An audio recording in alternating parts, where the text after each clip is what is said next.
स्वागत है बच्चों आप सभी का हमारे YouTube चैनल महादेव ट्यूटोरियल में। बच्चों आज हम लोग बात करेंगे कर्व्ड मिरर के बारे में। तो चलिए सबसे पहले बात करते हैं कर्व्ड मिरर होता क्या है। बच्चों जिस मिरर का फॉर्मेशन किसी हॉलो स्फीयर से होता है उसे कहते हैं हम लोग कर्व्ड मिरर। जैसा आप देख पा रहे हैं the mirror whose reflecting surface is a part of a hollow sphere, या सिंपली कह सकते हैं the mirror whose reflecting surface is curved. और ऐसे मिरर को हम लोग कर्व्ड मिरर कहते हैं। बच्चों ये बनता कैसे है, तो इसमें मान लिया जाए कोई स्फीयर होता होगा हॉलो स्फीयर और इसका एक पोर्शन काट लिया जाता है।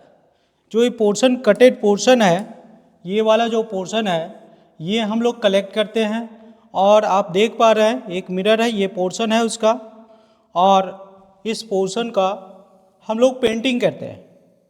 कैसे, तो एल्युमिनियम का पेंट लगाते हैं, फिर रेड पेंट लगाते हैं एक सरफेस को ऑपेक बनाने के लिए। तो बच्चों ये स्फेरिकल मिरर दो कैटेगरी का हो सकता है, कनकेव मिरर हो सकता है और कन्वेक्स मिरर हो सकता है। डिपेंड करता है किस साइड से ऑपेक सरफेस बनाया गया है, किस साइड से सिल्वर का लेयर और रेड पेंट लगाया गया है। तो मैंने क्या किया, ये कटेड पोर्शन लिया और इसको बाहर से मैं पेंट कर दूं। सिल्वर पेंट लगा दिया जाता है बच्चों, और इसके सिल्वर पेंट को प्रोटेक्शन के लिए रेड पेंट लगाया जाता है। तो अगर बाहर से कोटिंग कर देते हैं तो रिफ्लेक्टिंग सरफेस अंदर की ओर, ये बच्चों ये वाला जो पार्ट है ये रिफ्लेक्टिंग सरफेस है, तो ऐसे कहेंगे कनकेव मिरर। कनकेव मिरर क्या है, तो mirror whose reflecting surface is bent inward. तो आप देख पा रहे हैं रिफ्लेक्टिंग सरफेस अंदर की ओर बेंट है।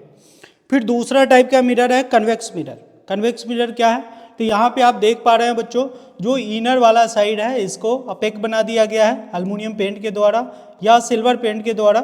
जनरली अच्छा मिरर बनाने के लिए सिल्वर का लेयर लगाया जाता है और इसका रिफ्लेक्टिंग सरफेस जो है बाहर की ओर है। तो आपसे पूछा जाए कन्वेक्स मिरर क्या होता है, तो mirror whose reflecting surface is bent outward. आप देख पा रहे हैं जो रिफ्लेक्टिंग सरफेस है वो बाहर की ओर मुड़ा हुआ है, तो इसे हम लोग कहते हैं कन्वेक्स मिरर।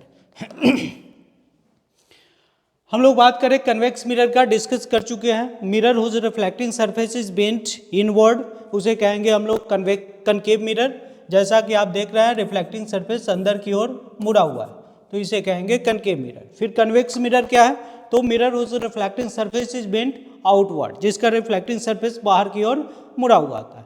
तो आप देख सकते हैं रिफ्लेक्टिंग सरफेस ये बाहर की ओर है, बल्जिंग आउट है, और इनर सरफेस अपेक पेंट के द्वारा अपेक बना दिया गया है। तो ऐसे मिरर को कहेंगे हम लोग कन्वेक्स मिरर।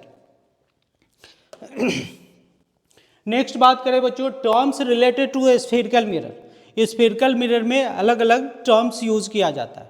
सबसे पहले बात करते हैं अपर्चर। अपर्चर क्या होता है बच्चों, किसी भी मिरर का जो इफेक्टिव विड्थ होता है या इफेक्टिव लेंथ होता है, जिस पार्ट से इफेक्टिव विड्थ का मतलब जिस पार्ट से रिफ्लेक्शन होता है उस लेंथ को हम लोग अपर्चर कहते हैं। जैसे मान लिया जाए यहाँ पे मेरे पास एक मिरर है, तो इस मिरर का ये जो विड्थ होगा यहाँ से यहाँ तक, इसको कहा जाता है अपर्चर। आपसे पूछा जाए अपर्चर क्या होता है, तो आप कहेंगे effective width of the mirror from which reflection takes place, that is known as aperture.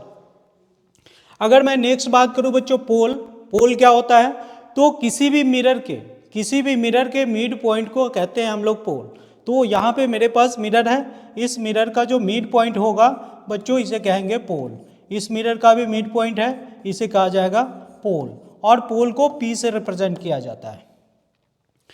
Next बात करें बच्चों centre of curvature. Centre of curvature क्या है, तो चूंकि मैं स्फेरिकल मिरर की बात कर रहा हूँ, निश्चित रूप से किसी हॉलो स्फीयर से बना हुआ है। सपोज दैट मान लिया जाए ये जो मिरर है आपका इस तरह से एक स्फेरिकल मिरर का पार्ट होगा, तो जिस स्फीयर से ये मिरर बना हुआ है उस स्फीयर के रेडियस को रेडियस ऑफ कर्वेचर कहते हैं, और उस स्फीयर के सेंटर को सेंटर ऑफ कर्वेचर कहा जाता है। तो निश्चित रूप से यहाँ पे एक सेंटर होगा इस स्फीयर का बच्चों, इस सेंटर को कहेंगे हम लोग सेंटर ऑफ कर्वेचर। आपसे पूछा जाए सेंटर ऑफ कर्वेचर क्या होता है, तो आप कहेंगे बच्चों centre of the sphere of which the spherical mirror is a part. ठीक है, इन द सेम वे आपसे पूछा जाए रेडियस ऑफ कर्वेचर क्या है, तो निश्चित रूप से मिरर किसी न किसी हॉलो स्फीयर का बना हुआ है, और उस हॉलो स्फीयर का जो रेडियस होता है बच्चों उसे कहा जाता है रेडियस ऑफ कर्वेचर। जैसे मैं कंसीडर कर लूँ, जैसे मैं आप देख पा रहे हैं यहाँ पे मैं आउटलाइन एक ड्रॉ किया इस मिरर के स्फीयर का, तो इस स्फीयर के सेंटर से पोल को मिलाने वाला जो लाइन है इसको कहते हैं रेडियस ऑफ कर्वेचर, और रेडियस ऑफ कर्वेचर को आर से रिप्रेजेंट किया जाता है। ठीक है, रेडियस ऑफ कर्वेचर का मतलब है radius of the sphere of which the mirror is a part. ठीक है, नेक्स्ट बात करें बच्चों हम लोग प्रिंसिपल एक्सिस। प्रिंसिपल एक्सिस क्या होता है? तो किसी भी मिरर के पोल और सेंटर और कर्वेचर को मिलाने वाले स्ट्रेट लाइन को कहा जाता है प्रिंसिपल एक्सिस। आप देख पा रहे हैं डायग्राम में मेरे पास कनकेव मिरर है और कन्वेक्स मिरर है। कन्वेक्स एक स्ट्रेट लाइन है जो पोल से सेंटर और कर्वेचर को मिला रहा है, तो इसे कहेंगे हम लोग प्रिंसिपल एक्सिस। क्या कहेंगे बच्चों? Principal axis, principal axis. ठीक है, और यहाँ पे भी कनकेव मिरर है, आप देख पा रहे हैं सेंटर और कर्वेचर आने वाले स्ट्रेट लाइन को कहते हैं हम लोग प्रिंसिपल एक्सिस। करेक्ट। नेक्स्ट बात करते हैं बच्चों नॉर्मल। नॉर्मल क्या होता है? तो किसी भी स्फेरिकल मिरर में सेंटर और कर्वेचर से मिरर के किसी पार्ट को ज्वाइन कर दिया जाए तो उसे नॉर्मल कहा जाता है। सेंटर और कर्वेचर से मिरर के किसी पॉइंट को ज्वाइन कर दे बच्चों तो ये नॉर्मल कहलाएगा। कारण क्या है? आप जानते होंगे एक स्फीयर के सेंटर से सरकमफेरेंस को कहीं ज्वाइन किया जाए बच्चों तो सरकमफेरेंस पे ऑलवेज 90 डिग्री है, और जो ये स्फेरिकल मिरर है ये किसी स्फीयर का पार्ट है और जो सेंटर और कर्वेचर है उस स्फीयर का सेंटर है, तो सेंटर से इस मिरर के किसी भी पार्ट को ज्वाइन करेंगे बच्चों तो वो नॉर्मल कहलाएगा। करेक्ट। नेक्स्ट बात करते हैं बच्चों फोकस। फोकस क्या होता है?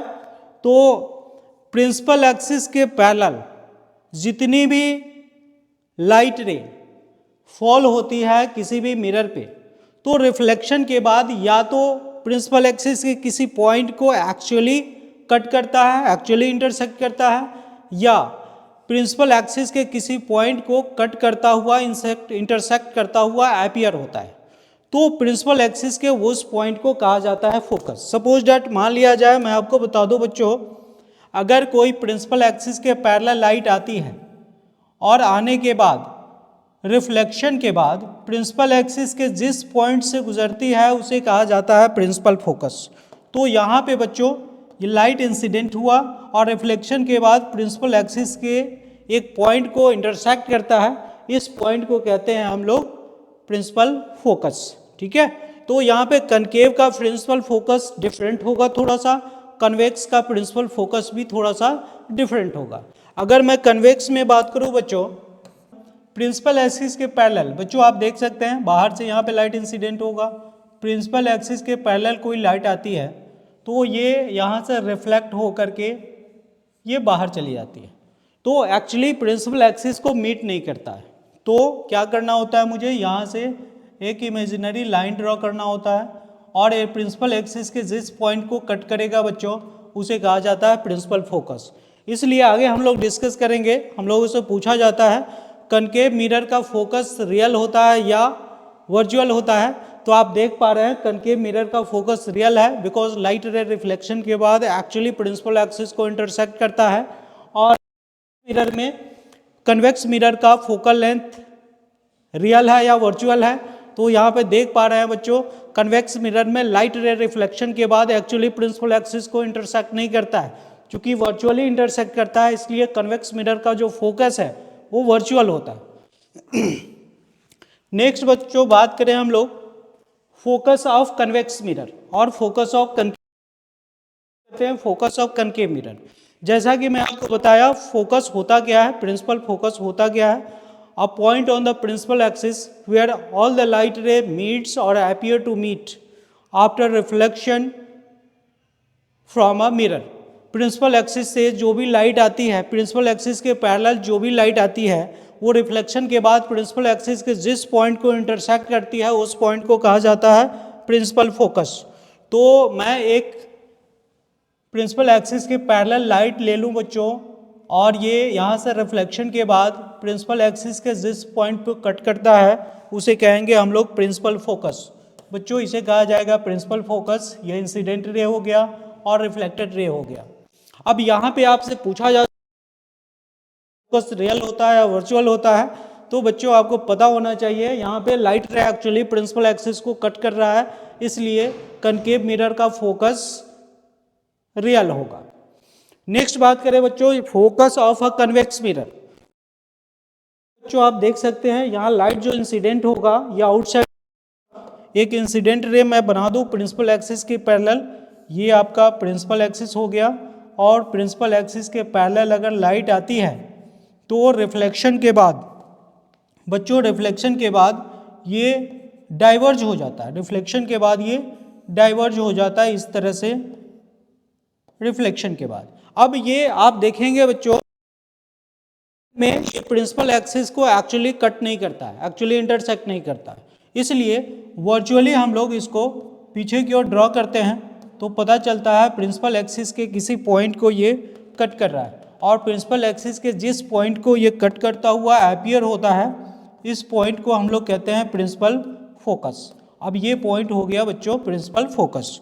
अगर आपसे पूछा जाए कन्वेक्स मिरर का फोकस रियल होता है या वर्चुअल होता है, तो आप बता पाएंगे बच्चों एक्चुअली ये कन्वेक्स मिरर का जो फोकस है ये वर्चुअल होता है। और बात जो कनकेव मिरर है बच्चों, कनकेव मिरर को कन्वर्जिंग मिरर कहते हैं। जितना भी पैरेलल रे आप लेके आएंगे वो रिफ्लेक्शन के बाद आप देखेंगे ये फोकस पे ही मिलता है। जितना भी पैरेलल लाइट रे आप लाएंगे रिफ्लेक्शन के बाद सारा फोकस से ही गुजरता है, इसलिए आप देख पा रहे हैं जितना भी इंसिडेंट रे है वो रिफ्लेक्शन के बाद किसी एक पॉइंट फोकस पे जमा हो जाता है, कलेक्ट हो जाता है, तो कन्वर्जिंग मिरर कहा जाता है। और कन्वेक्स मिरर में आप देखेंगे बच्चों जो भी पैरेलल लाइट आती है प्रिंसिपल एक्सिस के पैरेलल, वो रिफ्लेक्शन के बाद डाइवर्ज होता हुआ अपीयर होता है। जैसा आपने देखा एक इंसिडेंट में करवाया, ये लाइट रे रिफ्लेक्शन के बाद इस तरह से डाइवर्ज हो जाएगा, दूसरा प्रिंसिपल एक्सिस के पैरेलल लाइट में लाया, ये इस तरह से यहाँ से डाइवर्ज हो जाएगा। तो आप देख पा रहे हैं बच्चों जितना भी लाइट रे प्रिंसिपल एक्सिस के पैरेलल इंसिडेंट होता है कन्वेक्स मिरर में, ये एक दूसरे से दूर चला जाता है, इसलिए कन्वेक्स मिरर को हम लोग डाइवर्जिंग मिरर भी बोलते हैं। नेक्स्ट बात करें बच्चों फोकल लेंथ। फोकल लेंथ क्या है, तो फोकस और पोल के बीच के डिस्टेंस को हम लोग फोकल लेंथ कहते हैं। समझ गए हैं, पोल समझ चुके हैं, तो बच्चों यहाँ पे बताया जा सकता है, इंडिकेट किया जा सकता है, ये फोकस से और पोल के बीच के डिस्टेंस को हम लोग कहेंगे फोकल लेंथ, और फोकल लेंथ को स्मॉल एफ से रिप्रेजेंट किया जाता है। नेक्स्ट बात करेंगे बच्चों relation between radius of curvature and the focal length. Radius of curvature क्या है, तो बच्चों सीपी को सेंटर ऑफ कर्वेचर और पोल, सेंटर और कहते हैं रेडियस ऑफ कर्वेचर। क्या कहते हैं, radius of curvature, radius of curvature जिसको आर से रिप्रेजेंट किया जाता है। और एफ पी को क्या कहेंगे बच्चों, एफ पी को कहेंगे focal length, focal length, F P को कहेंगे फोकल लेंथ। और जो बच्चों ये एफ होता है फोकल लेंथ होता है, एक्चुअली रेडियस ऑफ कर्वेचर के एग्जैक्ट मिडिल में होता है। ये जो एफ पॉइंट है ये सीपी के एग्जैक्ट मिडिल पॉइंट में है, इसलिए रिलेशन हम लोग बनाते हैं F equal to R by two, यानी फोकल लेंथ का वैल्यू क्या होगा बच्चों, तो फोकल वैल्यू होगा radius of curvature divided by 2, radius of curvature का आधा। अब ये रेडियस ऑफ कर्वेचर का हाफ कैसे होता है इस बात को हम लोग प्रूव करेंगे। चलते हैं नेक्स्ट हम लोग डेरिवेशन में। Of F equal to R by two, focal length का वैल्यू रेडियस ऑफ कर्वेचर का हाफ कैसे होता है। बच्चों यहाँ पे डायग्राम में देख पा रहे हैं, मैंने क्या किया, एक इंसिडेंट रे लिया और इस incident ray equal to A B, मैंने आप देख पा रहे हैं ए भी एक इंसिडेंट रे है, चूंकि वो प्रिंसिपल एक्सिस के पैरेलल है तो रिफ्लेक्शन के बाद प्रिंसिपल एक्सिस के उस जिसको फोकस कहते हैं, देख पा रहे हैं बी एफ ये फोकस से पास करता हुआ नजर आ रहा है। फिर नॉर्मल की बात करते हैं, सेंटर और कर्वेचर से मिरर के किसी पॉइंट को ज्वाइन किया जाए उसे नॉर्मल कहेंगे। तो यहाँ पे सी और बी, सी बी नॉर्मल को रिप्रेजेंट करेगा, और फोकल लेंथ अभी तक आप समझ चुके हैं, फोकस और पोल के बीच के डिस्टेंस को कहा जाता है फोकल लेंथ। तो फोकल लेंथ का वैल्यू हो जाएगा बच्चों एफ पी। अब क्या है, यहाँ पे मैं कंसीडर कर लेता हूँ बच्चों, ये एंगल 1 कंसीडर कर लेता हूँ, ये एंगल 2 मैं ले लेता हूँ, और ये वाले एंगल को मैं 3 ले लेता हूँ। अब बच्चों आपको पता है, सिंस ए बी ये पैरेलल है सीपी का, ए बी पैरेलल है सीपी का, और सी बी एक ट्रांसवर्सल है, सी बी एक ट्रांसवर्सल है, इसलिए अल्टरनेट एंगल से एंगल 1 इक्वल होगा एंगल 2 का, एंगल 1 इक्वल होगा एंगल 2 का। ये कैसे? तो बच्चों अल्टरनेट एंगल, कैसे? अल्टरनेट एंगल, अल्टरनेट एंगल होने से ये इक्वल है।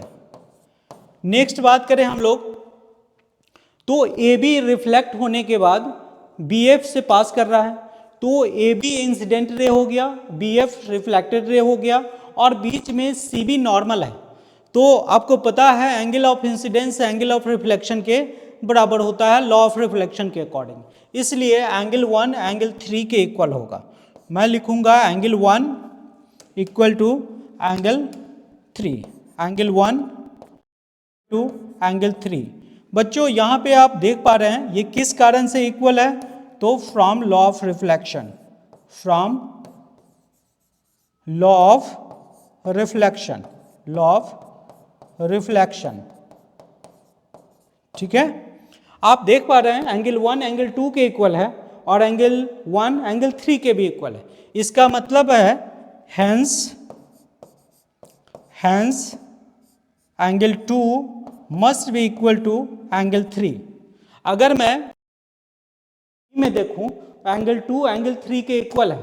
अगर किसी ट्रायंगल के बेस का दो एंगल इक्वल हो तो उसे आइसोसेलेस ट्रायंगल कहते हैं। तो यहां से बच्चों प्रूफ हो जाता है ट्रायंगल सी एफ बी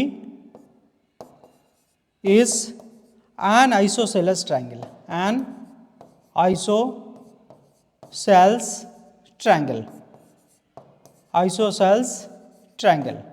अगर ये आइसोसेल्स ट्रायंगल है, इसका मतलब C F equal to B F होगा। ये आपको पता होगा, बेस का एंगल अगर इक्वल होता है तो दो साइड्स आइसोसेलेस ट्रायंगल का इक्वल होता है। तो मैं लिखूंगा C F equal to B F, C F equal to B F, C F equal to B F. अब C F equal to B F है बच्चों, लेकिन अगर ये का अपर्चर है बहुत ही छोटा हो तो कंसीडर कर लेंगे हम लोग for very small aperture, very small aperture. Very small aperture के लिए जो बी एफ का वैल्यू होगा बच्चों, ये इक्वल होगा एफ पी का। बी एफ का जो वैल्यू है ये एफ पी के इक्वल होगा, B F equal to F P, B F equal to F P. अब मैं लिखता हूं बच्चों सी पी इक्वल टू क्या होता है, सी पी इक्वल टू आप देख पा रहे हैं सी और P equal to C F plus F P, C F plus F P.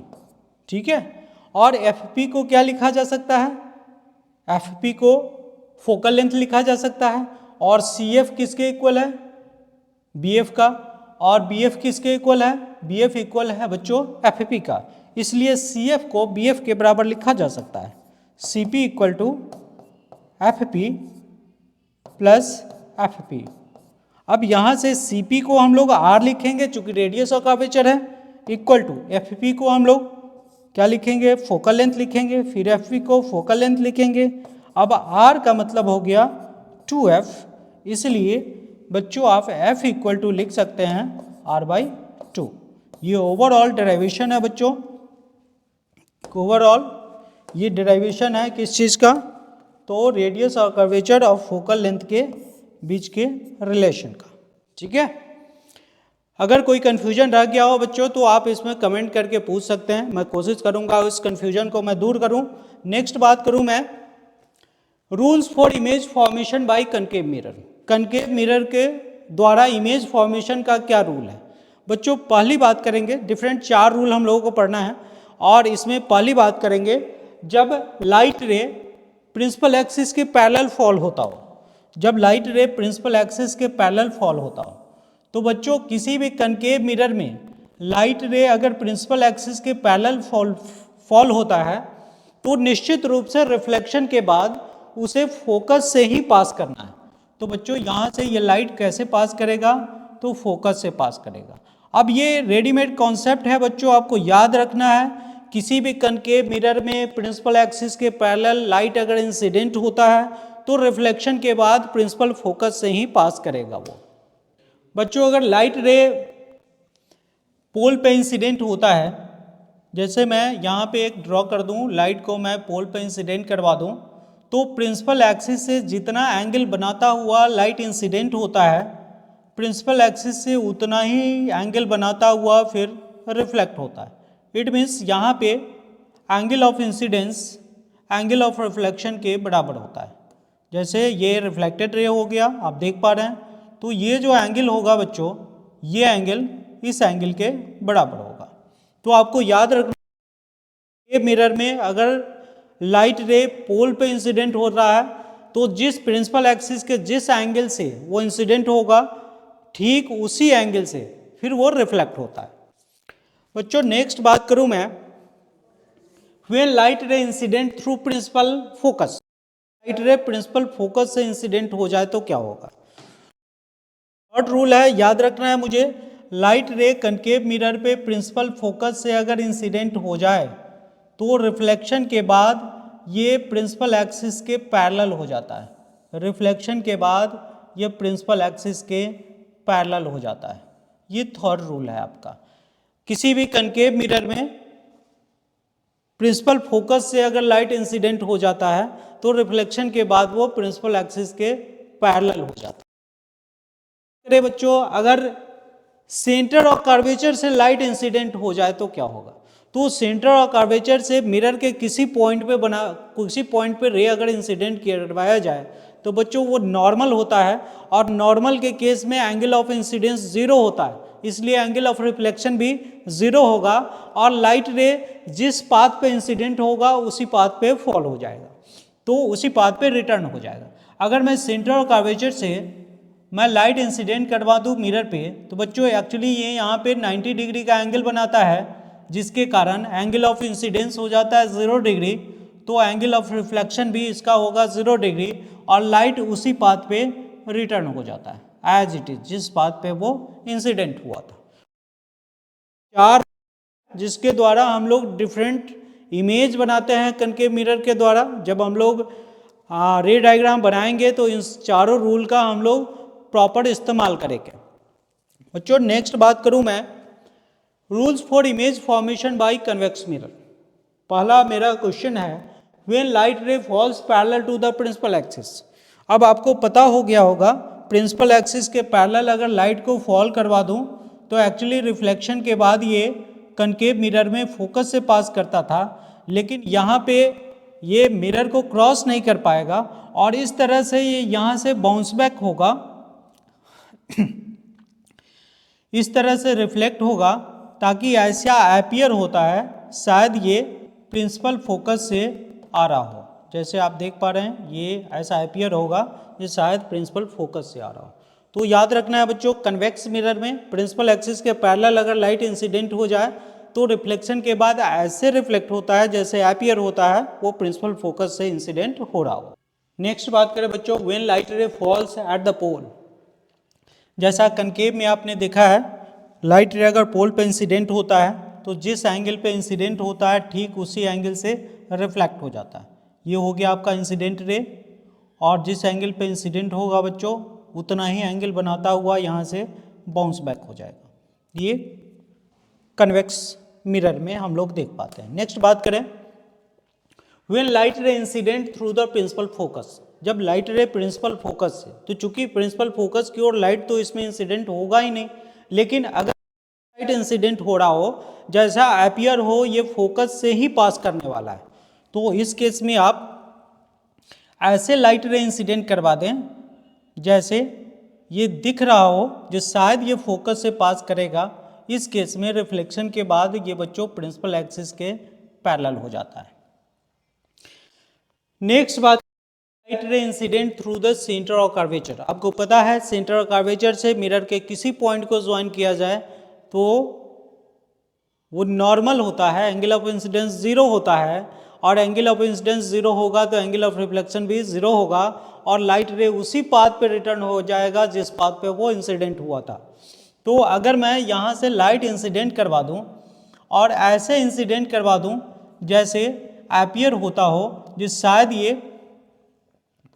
शायद ये सेंटर कर्वेचर से पास करेगा, तो उस केस में ये बच्चों उसी पाथ पे लौट जाता है जिस पाथ पे ये इंसिडेंट हुआ था। नेक्स्ट बात करें बच्चों यूजेज ऑफ कनकेव मिरर। तो कनकेव मिरर को एज अ रिफ्लेक्टर यूज़ किया जाता है किसी भी व्हीकल के हेडलाइट में।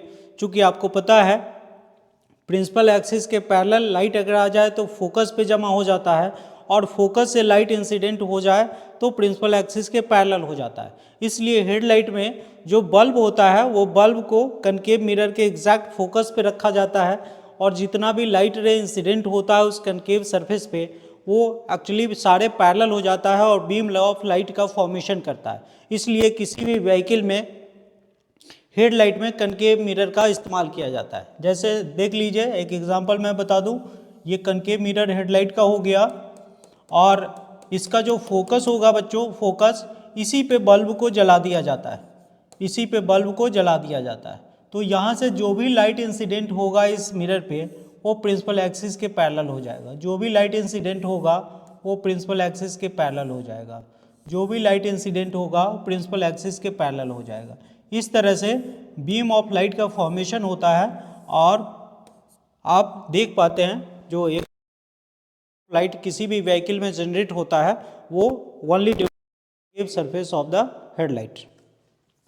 नेक्स्ट बात करें बच्चों, ये डेंटिस्ट के द्वारा यूज किया जाता है ताकि सारे लाइट रे को दांत के ऊपर फोकस किया जा सके। ये कैसे? तो डॉक्टर के पास इस तरह का कनकेव मिरर होता है और रूम में लाइट जल रही होती है, और जो लाइट आती है वो एक्चुअली प्रिंसिपल एक्सिस के पैरेलल लाइट आती है, और रिफ्लेक्शन के बाद सब मीट करता है कहाँ पे?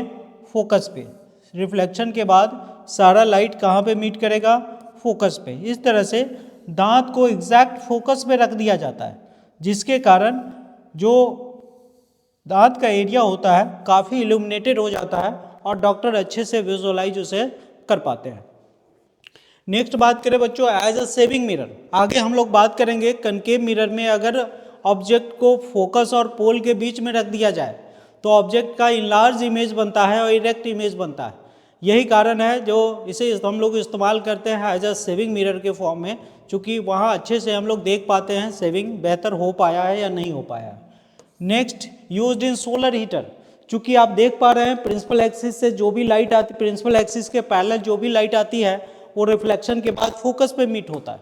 तो सनलाइट से आने वाले रे को एक जगह कंसंट्रेट किया जाता है, किसमें? सोलर कुकर में या सोलर हीटर में।